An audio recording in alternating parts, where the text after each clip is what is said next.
m'appelle Anne-Flore Barletta. Je suis directrice artistique de la compagnie Ciel de Papier. Déjà l'année dernière, on a fait un autre projet. On a créé un kamishibai, donc une histoire avec des illustrations. Et ensemble, on avait monté ce premier projet qui avait été une belle expérience, mais qu'on n'avait pas pu pérenniser. Donc en fait, on avait installé les panneaux le long du chemin. Et puis on avait dû les enlever, donc c'était un peu frustrant, aussi bien pour les participants que pour nous. Donc on s'était dit, on va recommencer, puis cette fois on va trouver des financements, comme ça on pourra faire un vrai chemin des contes, quelque chose qui reste et qui marque le village. Pour le projet de 2023, les légendes de Châteauvérin, c'est parti d'une discussion avec les participants et les animateurs. Oui, voilà, c'est là où l'artisanat, mais enfin l'industrie. Donc là, il y a des moulins à tous les bouts de... On a commencé la première séance, ça a été d'aller sur le chemin. Les photos, moi j'aime pas. Bonjour le micro. Bonjour le micro. Bonjour le micro. Non, j'ai une photo. On a fait un tour sur le chemin en suivant le parcours qu'on devait faire. Dans les chemins un peu avec des cailloux et tout. Le terrain n'était pas très très stable, mais enfin, j'étais ailleurs. J'ai un peu rêvé. Puis on a choisi des endroits un peu remarquables ou qui nous paraissaient intéressants. Oh là. Ils attachent la sorcière et ils mettent le feu dessus. Je suis venue à la balade ou pas? La première, oui. Ah si, je me rappelle, le monsieur il m'avait poussé là. C'est ça, on a fait une route, ça. Oui, je me rappelle bien. Non mais c'est bien, j'ai bien aimé ça. Moi, sur le chemin, j'ai lu quelques contes, j'ai présenté quelques petites histoires que j'avais recueillies dans la littérature locale. Donc là, on suppose qu'il y avait une voie romaine, donc la voie de Châteauvérin, et que les gens avant arrivaient à Salut par ici et pas par en bas comme on fait plutôt maintenant. J'ai beaucoup aimé l'histoire. Ça nous apporte certaines choses sur le pays, l'endroit. Pour moi, il était bien, parce que c'est bien de savoir l'origine, d'où l'endroit où on habite, oui, d'où on vient, aussi, voilà.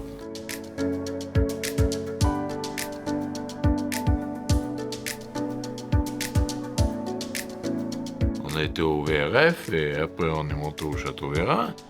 On est revenu là et après on a pris l'initiative de faire la population du Châteauvérin.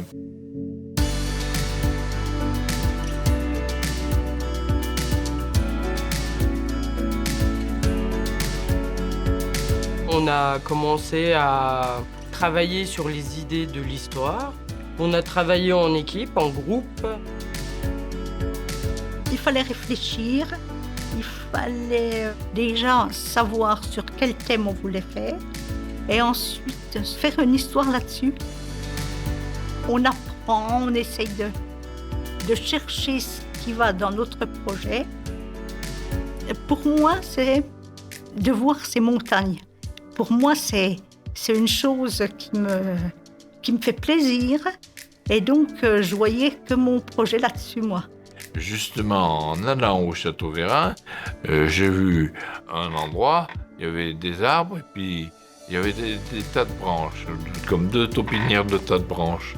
Mais j'ai dit ça doit être le repère des ogres. On a décidé de faire une organisation chronologique, donc de partir de la nuit des temps et d'avancer jusqu'à l'époque moderne. Ensuite, on a attaqué la partie de la réalisation plastique, donc c'était plutôt le domaine de Pierre-Marie. C'était quand même des moments de bonheur où on a créé, en particulier pour créer les Newtons et les fées, c'était très rigolo de voir ces petites créatures prendre forme. Les ogres, bien sûr. Les ogres, c'est un peu les stars des légendes. N'allons pas faire des suppositions. Les ogres, c'est une équipe de monstres, le papa ogre et maman ogre, qui avaient deux petits-enfants.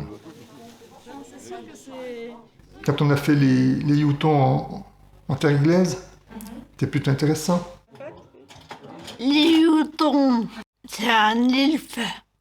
C'est là ça m'a marqué. Ça t'a marqué? Ouais. C'était très bien. On était bien aimé. pas faire ce qu'elle a raconté. Hein. Putain. J'étais ancrée là-dedans. Donc, je pensais à mes montagnes, comment je pouvais les visualiser. Même la nuit, hein, je réfléchissais le soir avant de m'endormir. Je pense tous les jours. Ah oui. Je pense tous les jours. Bah, c'est très bien, Yvette. Bruno, ça va, toi, t'avances? Je fais encore ou pas? T'as dit oui au bout d'un moment. Je fais encore ou pas? Le troisième œil, c'est-à-dire qu'on voulait mettre un truc de couleur. Moi, c'est pas le troisième œil, c'est une. Il faudrait trouver. En parallèle, moi j'ai commencé à faire des enregistrements avec les gens. Le couple décida à contre-cœur. Et ça, c'était assez bluffant pour moi parce qu'il y a des gens à qui c'est difficile de parler. Et là, sur les enregistrements, je les entendais super bien. Donc pour une fois, je pouvais entendre leur voix clairement. C'était génial. Avec mes amis, nous avons embêté les Romains tant et si bien qu'ils n'auront tout. Si vous allez un jour au centre, Sonia, il faut lui faire répéter 4 fois parce qu'elle parle tout doucement, Sonia. Et en fait, quand elle lit l'histoire, elle le lit avec une puissance incroyable de voix. Et c'est étonnant. Les membres de la petite famille disparurent au moment. Ben, ça m'a fait rire parce que je pensais pas que c'était moi qui parlais comme ça. Ah, le roulement des airs. Je dis, c'est pas possible que je roule comme ça, les airs. Je suis vraiment bourguignonne, hein.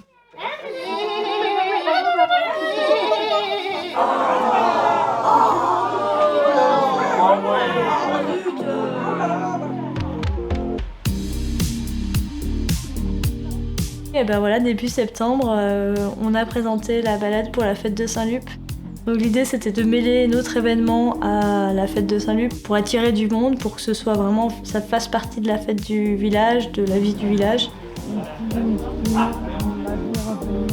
Quand il fallait lire l'histoire, c'est pas un exercice où je suis bien à l'aise déjà. Ça me permet de sortir un peu de ma coquille, de mon petit confort. Et la parole. Avant mon accident, j'aurais jamais fait ça, par exemple. Je pensais pas en être capable déjà. Tu vois, c'est peut-être le handicap qui me force à faire des choses. C'est pas mal. Il aurait fallu que je le fasse quand j'étais jeune, mais c'est jamais trop tard. Elle réagit en manifeste. Le mouton, accéléré.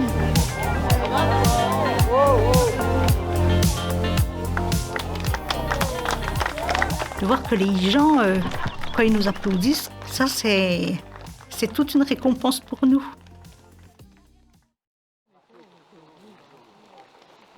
Le dernier jour, quand on a fait la visite, ça c'est là qu'on voit ce qu'on a donné de nous-mêmes et puis que les gens ils aiment. Les créatures magiques proliféraient sous les futaies de ses doigts. La légende du centaure Marcus et de la dryade Isabelle est née à cette époque. Quand on a vu tout le travail final mis bout à bout pendant la balade, on dit waouh, voilà, c'est ce qu'on a fait, ça paye, on a bien bossé quoi. Tu vois, quand ils ont entendu leur voix, ils ont été hyper surpris de s'entendre et de découvrir ce travail qu'ils avaient fait.